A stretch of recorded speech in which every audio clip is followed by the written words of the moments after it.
I have to ask, could there be extraterrestrial connection to the creation of civilization? Could our goddess be a representation of a star cluster? Could they have connections to these fish people? Hey, Shag, will you come in here? Could the Madonna be from outer space? Will you turn down that volume? Sure. And what do the Masons think of the Virgin? Could the Madonna be Isis? A lunar deity passed down through the ages, known as a triple goddess, symbolized by the Trinity. She's also symbolized by the phoenix.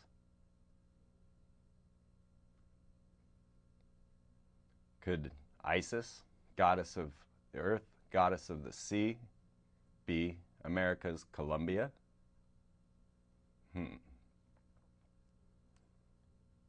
If you realize that we even have a goddess, there she stands. We see her all the time. Of course, we have Columbia Broadcasting Systems, Columbia Records, Columbia Sportswear, notice the swastika, University of Columbia, and the Space Shuttle Columbia. But who is this goddess? Our capital is known as the District of Columbia.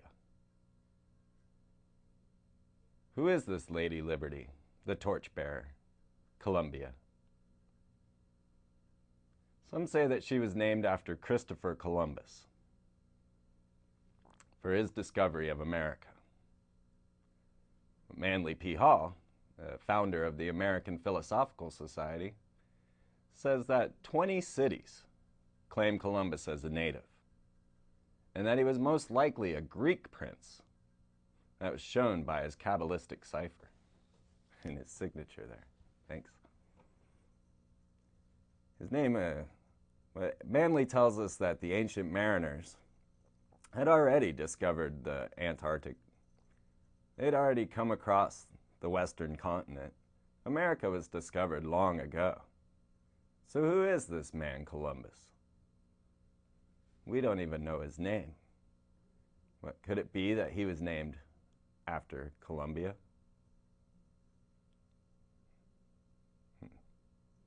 I'm hoping to give you the annotated Columbia edition here tonight. So what's in a name? We've got Saint Columba. He was known for chasing off the Loch Ness Monster. He was also known as the Dove of the Church because, well, Columba is a dove. Columba is also a constellation. And it's interesting that it's very near Sirius. Could we have extraterrestrial roots to our civilization? And finally, the columbine, known for its 5-petaled flower. But still, we're no closer to knowing who our mysterious goddess is. She was put up on the Capitol by the Freemasons. And could she be this lunar deity, this triple goddess? And what does that really mean? Could she have roots in ancient Babylon? One such goddess was known as Queen Semiramis, and she was found in the reeds of Babylon. Her mother was a mermaid. She's always been connected with the fish people. She was known as a mother goddess and a warrior goddess, and sometimes both.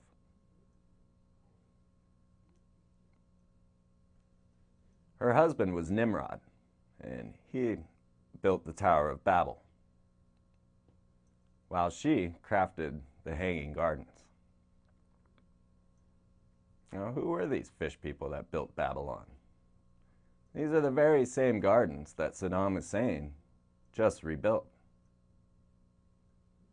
Now, Saddam Hussein took on a building campaign that compared only to Nebuchadnezzar. As a matter of fact, Saddam Hussein claimed to be Nebuchadnezzar reincarnated. So he rebuilt all the ancient structures of Babylon, rebuilding the Tower of Babel, as it were.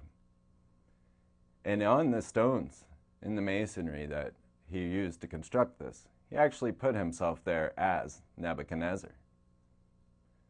Now, the interesting thing is, in the Bible, Nebuchadnezzar was taken out by the divine whirlwind.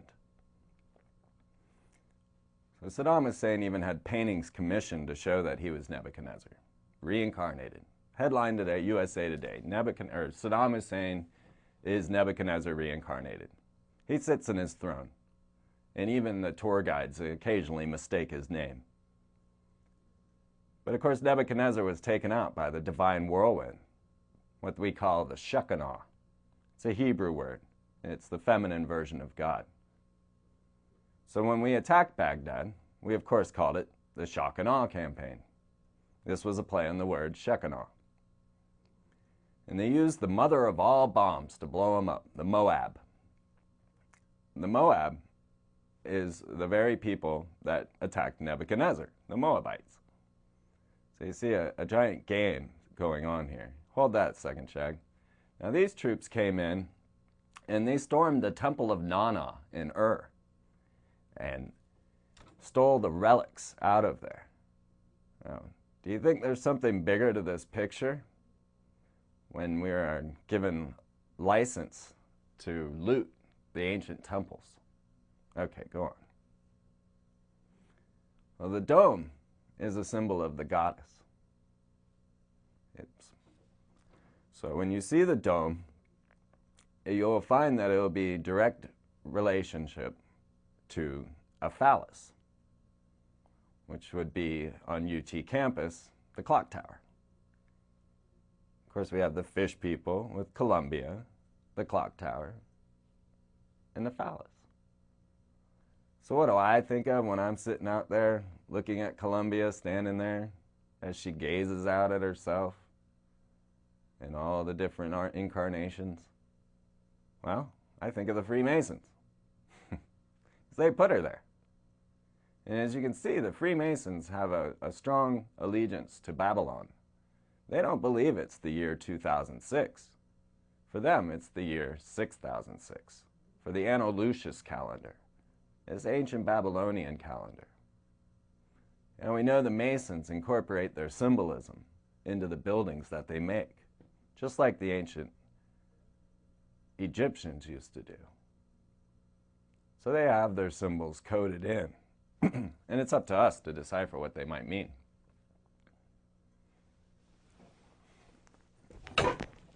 So when we look at another phallus, and we find that there is the symbolism embedded in the wall there, and you'll see that we have Venus and Mercury.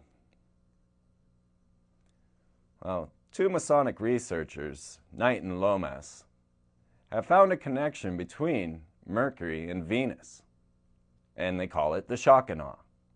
They have found that when Mercury meets Venus and before the rising sun in a conjunction, that this light or this symbol means greatness is going to occur. They actually believe that the Shekinah was the symbol that the people followed to find Jesus. So could we be seeing symbols of Mercury and Venus because of the Masons' astrological use of the Mercury-Venus Shekinah connection? Is this why we called it Shekinah? But who is this goddess of the pentagram? Could this pentagram really be a symbol for her? Well, we've discovered that the Freemasons' Star of Destiny is Sirius, the dog star.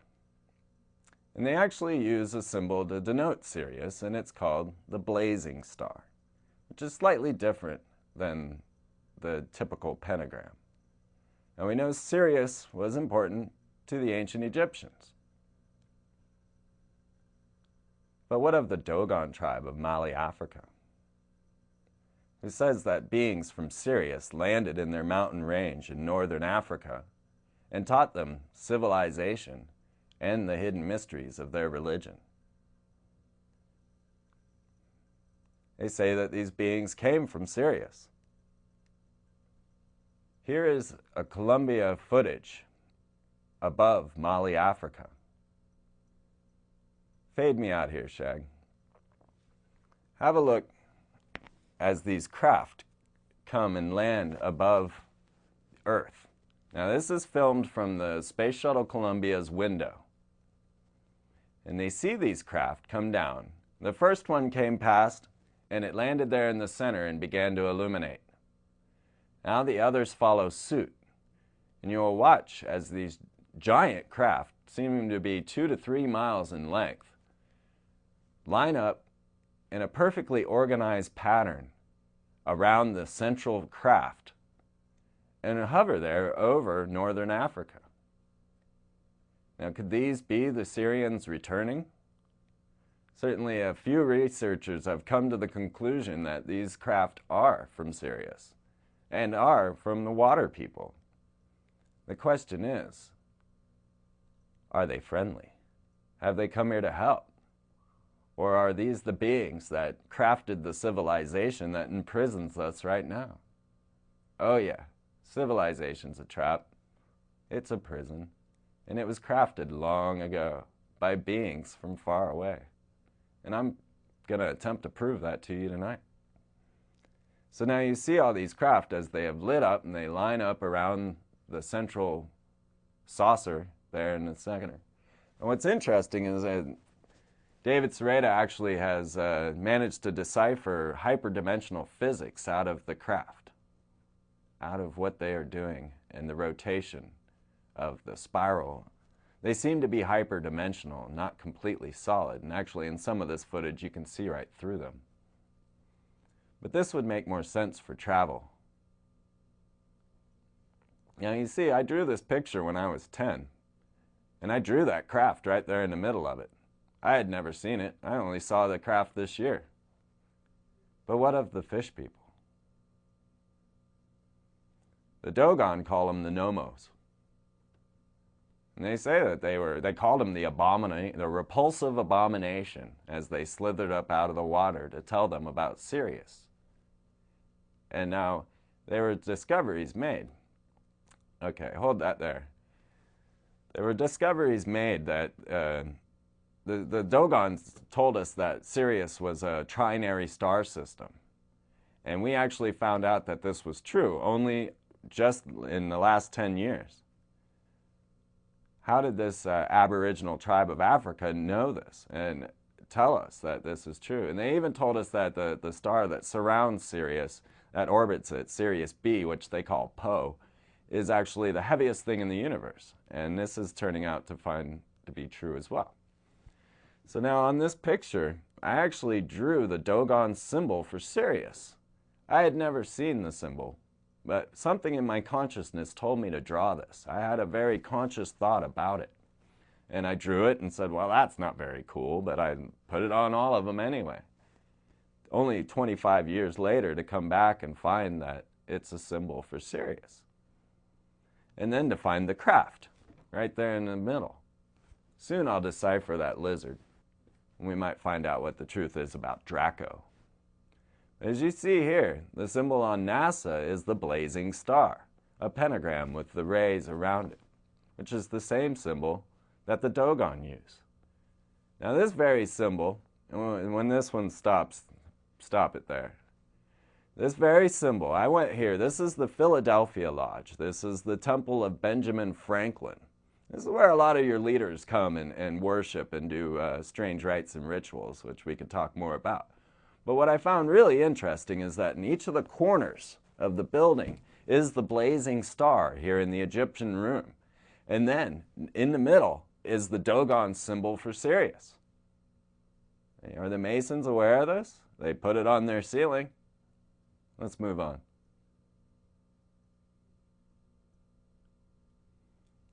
We actually sat in the Worshipful Master's chair there.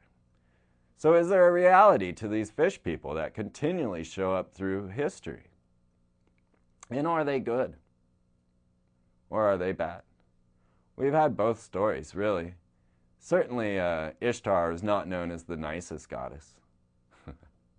H.P. Lovecraft gave us an interesting, unique view of the fish people and merfolk in his Cthulhu mythos.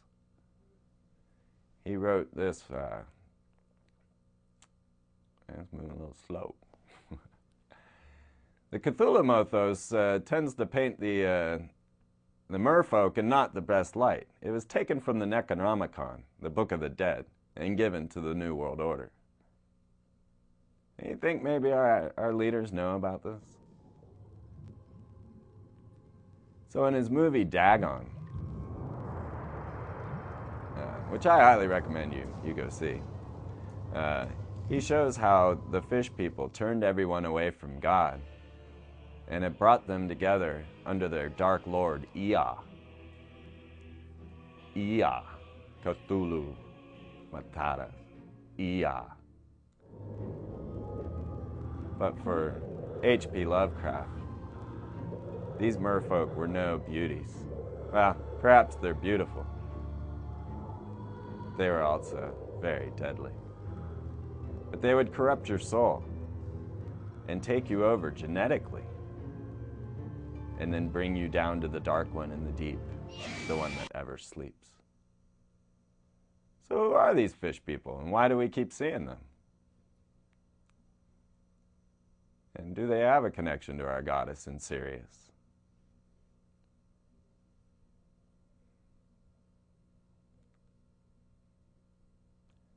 Who is Columbia? Could she be Ishtar, Inanna, these ancient Sumerian depictions of the goddess here, showing her as a warrior and as a fish?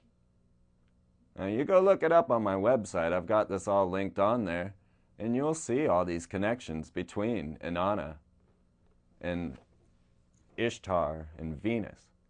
Now one of these conical crowns has never been found. They've found the crown that goes around it, but could it be that the Egyptians actually were aliens and had conical heads? Certainly people are finding these conical skulls all over South America. Perhaps they're hidden in Iraq as well. But people are putting up little museums in their house. Oh, that went too fast. Zecharia Sitchin, he deciphered the cuneiform script and came up with an entirely new interpretation for the book of Genesis. The 12th planet is a most intriguing read, and once you've read it and go back and read Genesis again, it becomes a whole different story. He actually shows us how these people, the ancient Sumerians, knew that the planets revolved around the sun back in, well, let's say 5000 BC. Could have been earlier. They knew that we were in a solar-centric solar system. He called these people the Nephilim, the people of the fiery rockets. Now the term Nephilim comes from the root Nephal, which means the fallen ones, or those that were cast down. Hold that one. Now he shows us here, and these, as you can see, is the Fertile Crescent. This is the Red Sea and the Euphrates and the Tigris. And then this is Jerusalem, the central point, which he's figured out to be the communication center. And then you find the different major sites all in perfect concentric circles and used as a perfect spaceport. And once you've read this and you understand how Iraq and Iran are actually the spaceport of the gods, then you also will find that why the pyramids were built, and maybe explain why our soldiers stormed the temple of Nana and Ur. Because perhaps our leaders know something a little more about our ancient past than they're willing to let us know.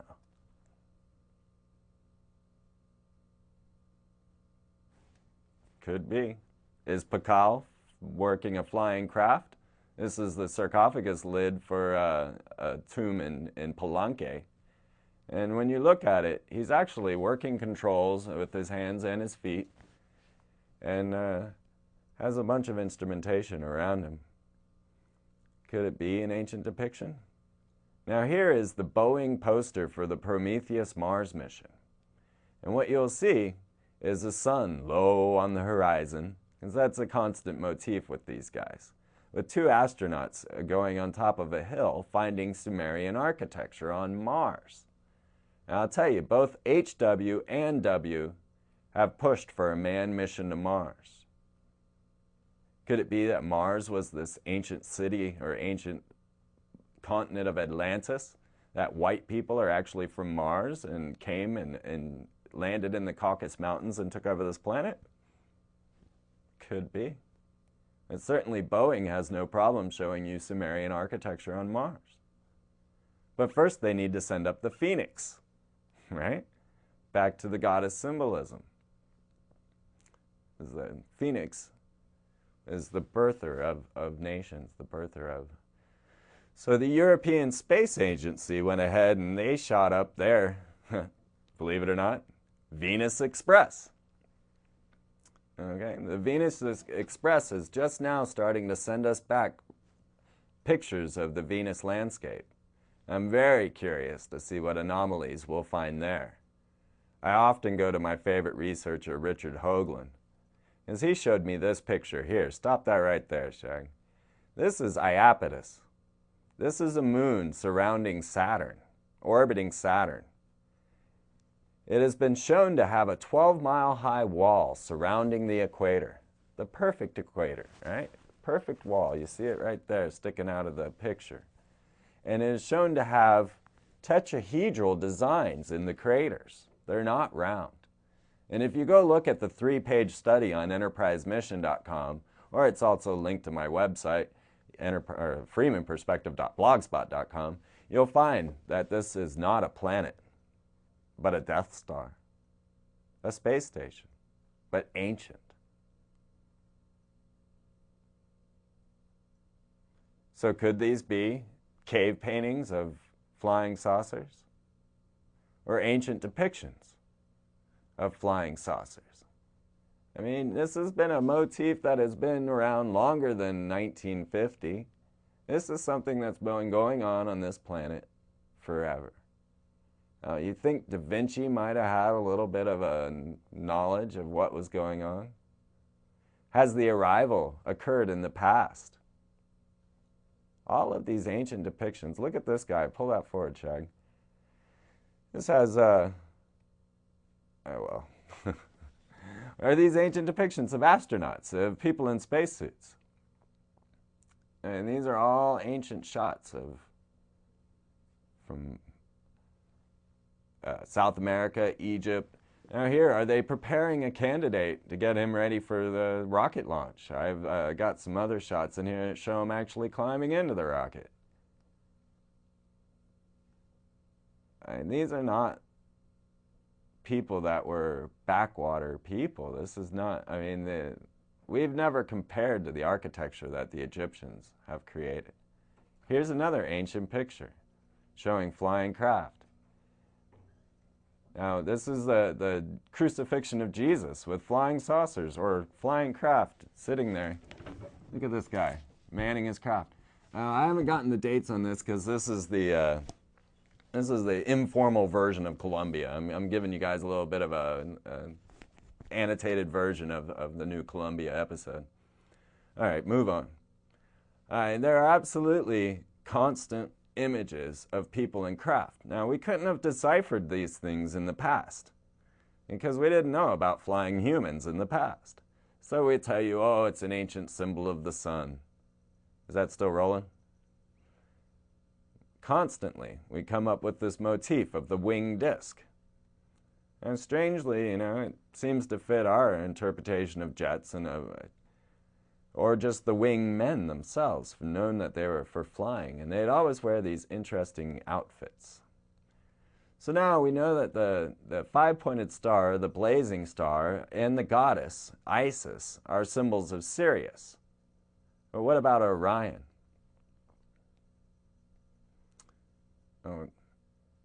Isis, or this is Lilith, another version of the goddess. Now check this picture out. This has Isis standing there. Are those fish scales I see? Could I...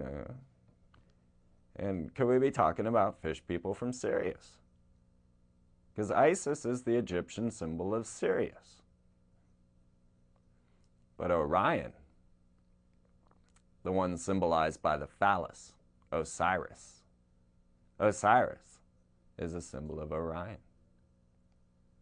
So here we have the goddess Isis with her torch, or Columbia, whichever you prefer, on the obelisk.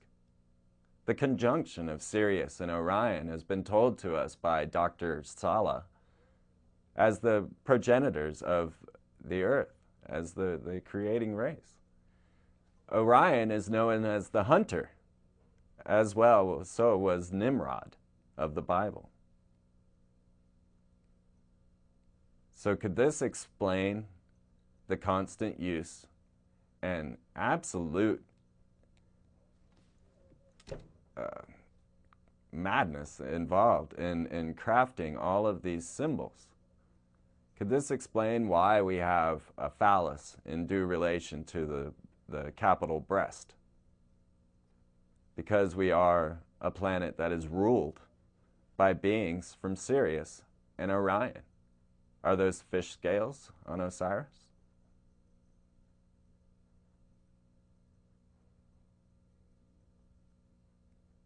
Now, the fish people, they didn't fade away. We have not seen 90% of our seas. Now here we have, oh wait, I missed that one. That is Enlil. He's sometimes known as Bel. He's also known as Ea. And he's depicted as having a fish head with human body. Could this be the purpose behind the Pope's hat? Could the Pope be in an unholy allegiance with the fish people? Is that why the Vatican has a massive store underneath the Vatican that has watching the Hubble and watching outer space? And could these fish people have come to this planet in ancient craft, and hold that one a second, Shag, and generated human beings on this planet in their labs? Now, this picture has been around for 5,000 years. We never could understand. Could it be that they are showing us that they genetically crafted us to be their worker slaves? Now, the interesting thing to note, the difference between apes and humans. Webbed fingers. Humans swim. Humans actually have webbed fingers, webbed toes. Our hair flows with water. Apes, nope. Apes won't jump in the water. Apes won't get anywhere near the water. There's a big difference between apes and humans, and it has to do with aquatic beings. All right, move on. So I've always had an interest in the goddesses. Now here we have the, wait, go back, well, the Temple of Hatshepsut. Yeah, go back to that for a second if you can. The Temple of Hatshepsut is very interesting because, you know, it was crafted, well, millennia ago. Can you not back that up? Yeah. And it is said to have been built by Imhotep. And it is actually crafted out of the cliff and constructed right into the mountainside. Oh, I don't know. Are these backwater people? Doesn't seem like it to me. All right, move on, Shag. No, these guys, they build in this grand style. Now, this is the Temple of Hathor, another goddess. And they were held very high regard. Now, Hathor, keep going. Hathor was known as a cow goddess. Right? She's also been connected with Isis on certain levels. Right? Just like El, see? So, in the temple of, I mean, look at the structures. Okay, well, first you're going to notice the phallus nature here. Right? And then, of course, these massive structures, these incredible artwork. I mean, we cannot compare with this today, well, especially in our financial state of distress. But there's no way that humans can compare with this at this time. All right, keep rolling.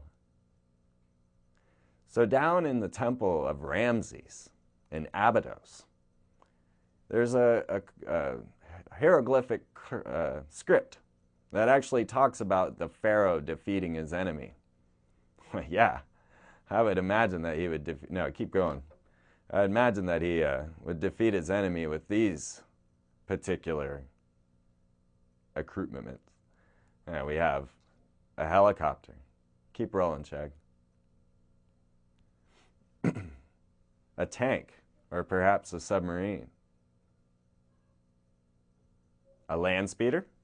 Well, we've already found a Death Star. Why not a land speeder? And could this be the Phoenix? Back to the Phoenix goddess symbolism. It runs everywhere.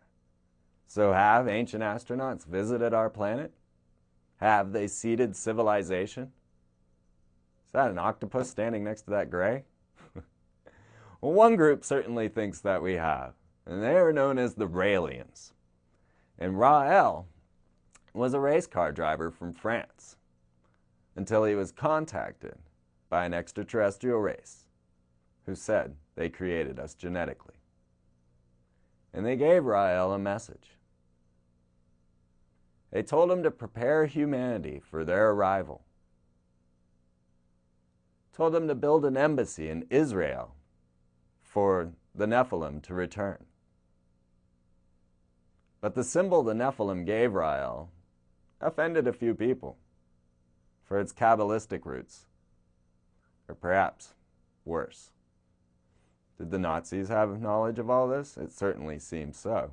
So they took the swastika out of the symbol, but it still remains an ancient symbol of the sun.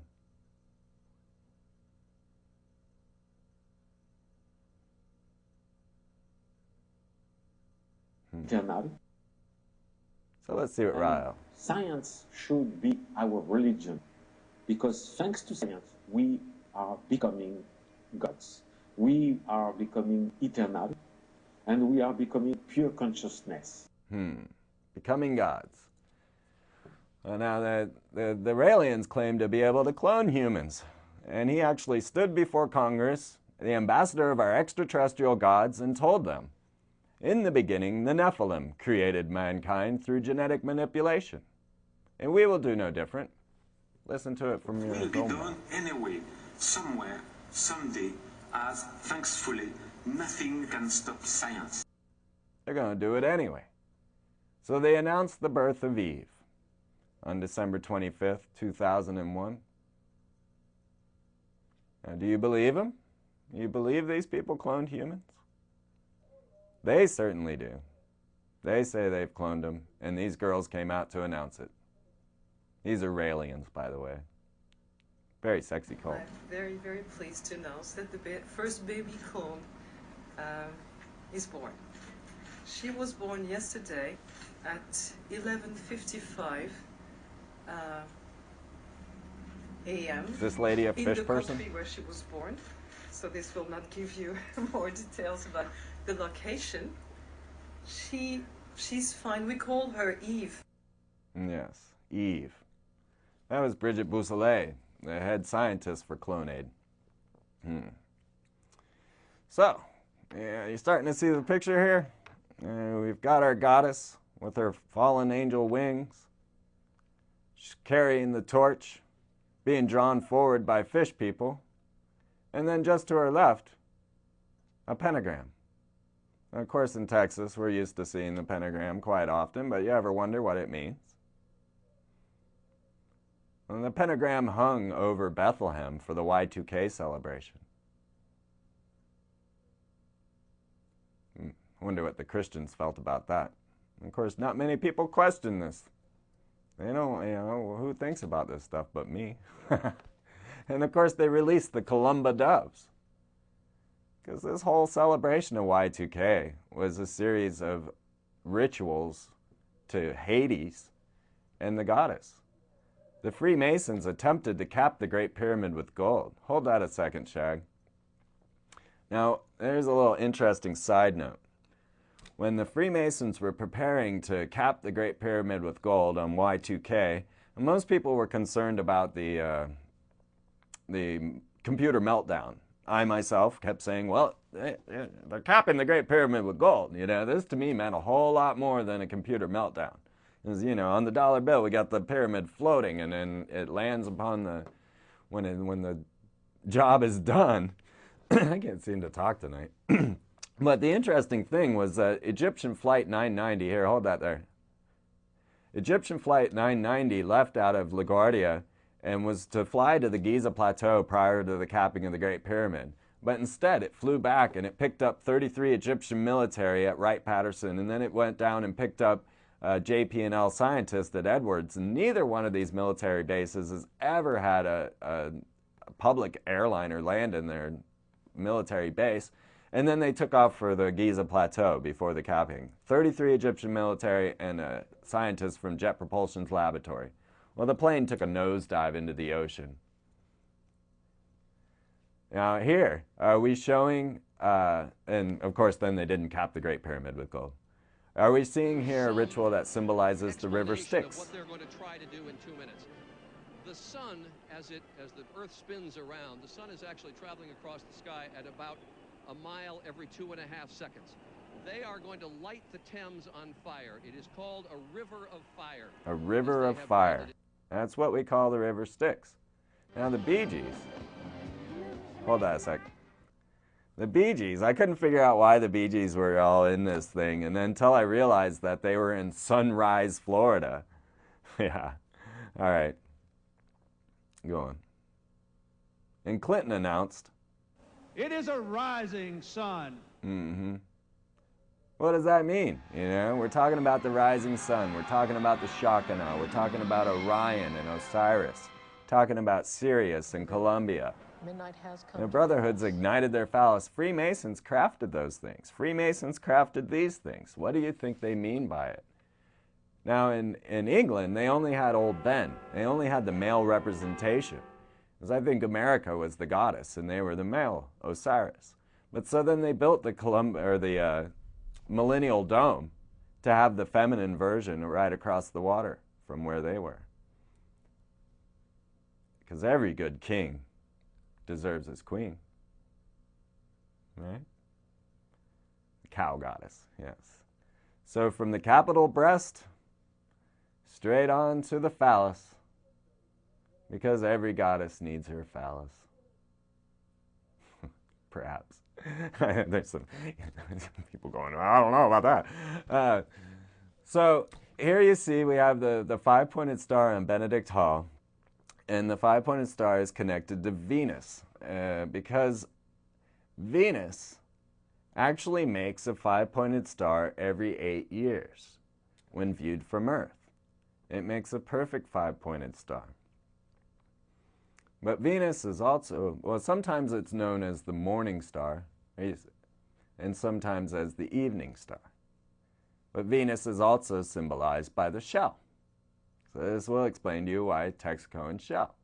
So here at the Statue of Columbia, just in case you thought the pentagram was too normal, there's the shell of Venus, just to her other side.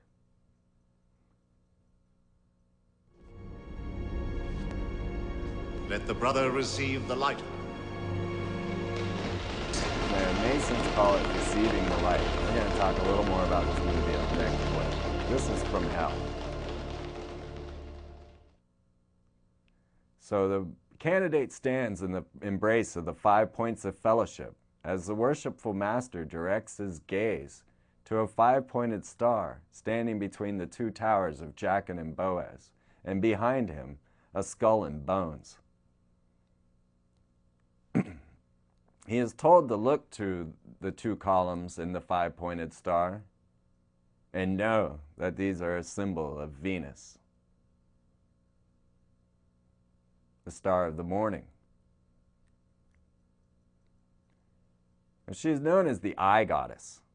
Interestingly, ayin in Hebrew, and this all goes back to Hebrew, is the devil card. In the Bible, the star of the morning is Lucifer. Sometimes it's put as son of the morning, star of the morning. And you see here the definition of son of the morning, star of the morning clearly signifies a bright star and is most likely what we call the morning star, Venus. So Lucifer, is Venus. Now, a friction match in the dictionary is a Lucifer. And then notice the oblong square. Wait, go back. Sorry. The oblong square, of course, is one of their main symbols. It's the position that they put their feet in when standing before the worshipful master. But the connection between Lucifer and Satan only happened in Paradise Lost, in Dante's Inferno, in Milton's Paradise Lost. This is where we got the connection between Lucifer and Venus, or Lucifer and Satan. Never in the Bible is Lucifer ever connected with Satan. All right, let's move on. This here is a Lucifer factory. Now, Phoenix Pictures might give us a bit of a clue. Now, hold that a second, Shag. Let me just tell you, Phoenix Pictures makes movies about child labor camps starring Sigourney Weaver. All right, they called it Holes. Cloning, The Sixth Day with Arnold Schwarzenegger. Nazi Love, which is The Apt Pupil, written by Stephen King. And all of these I have shown to you before. Well, at least, I've shown you Stephen King is definitely a brother. So Phoenix Pictures, let's look at their logo and see if we can decipher what they're cloning. Nazi Love, child labor camps. So Phoenix shows us, in their logo, they strike a Lucifer, which becomes a sun low on the horizon, because it is a rising sun. And it boils up into the fiery phoenix, which, of course, is the symbol of the goddess in the resurrection. So can we say Lucifer Pictures? Absolutely. That's exactly what they're trying to tell you. And in Clive Barker's Nightbreed, we get another clue. Hello, I'm Clive Barker. Tonight, you leave the natural world behind. The life you lived will be a dream. I know. The blood of Baphomet knows all truth. Now notice, he strikes a Lucifer at the mention of the name Baphomet.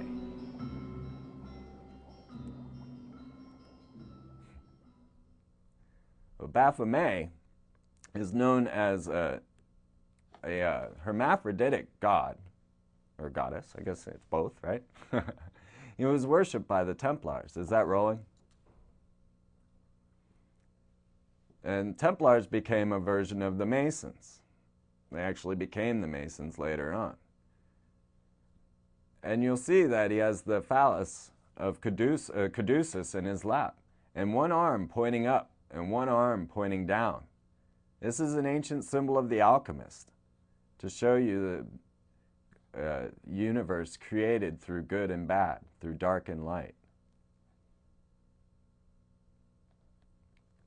That was, it's the very epitome of Mercury, as above, so below. And now our goddess has one more symbol that we haven't gotten to yet. She's known by an owl.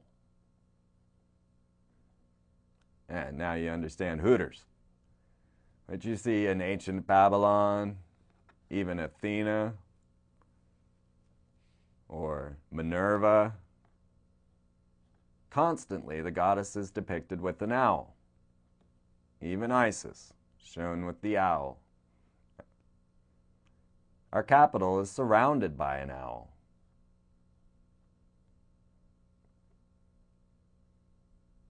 Mazda is symbolized by an owl. And in Austin, we have our own little special owl, the Frostbank Tower, which happens to have a pyramid up in its roof, and was designed by the same guy who put the pyramid with 666 panes of glass in front of the Louvre. So perhaps our brothers at Bohemian Grove, our national leaders that do ritual sacrifice, and perhaps real sacrifice out at Bohemian Grove, aren't worshiping. Are you rolling? Don't stop unless I tell you to stop. Molech. Molech is a bull god. Columbia, Isis, is the owl. Lucifer. But they're not talking. But there will be sacrifices.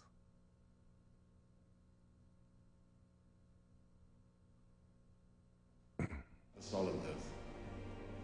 Never to reveal our secrets, under no less a penalty than my throat be cut across. Okay, stop it there. Now, this movie, From Hell, when it came out, I was rather surprised. I don't know if we're going to make it to the end of this. I was rather surprised when From Hell came out, because I saw the big Mason, compass, square, and G on the preview, and I was like, oh my God, what are they doing? And then this movie is all about how Jack the Ripper is a Freemason and therefore couldn't be prosecuted in a court of law because all the Masons are lawyers and judges and everything else, and they made sure that he didn't get prosecuted. This is an old conspiracy theory. Well, I said, why are they putting this on the air? I said, they must need a new Ripper, you know? Maybe they're trying to get somebody to come to them and say, hey, I want the job that Ripper was given. And the very next week, I said, you watch, there's going to be another Ripper in the newspaper. Well, sure enough, it wasn't Ripper, but it was Sniper the very next week. I don't know. It may just be coincidence, but that was my prediction, and it came true. All right, let's be torn out by its root. Try and make it through all of this. So what is she thinking as she's gazing out at herself on top of the Capitol breast, as she sees herself as the Frostbank Tower, this goddess of Owl, this Lucifer, fallen angel? Could she be our symbol of the fish people from Sirius, to show our allegiance with the rulers of this planet? Could Madonna be a representation of this goddess Columbia, and later pass this on to Britney Spears?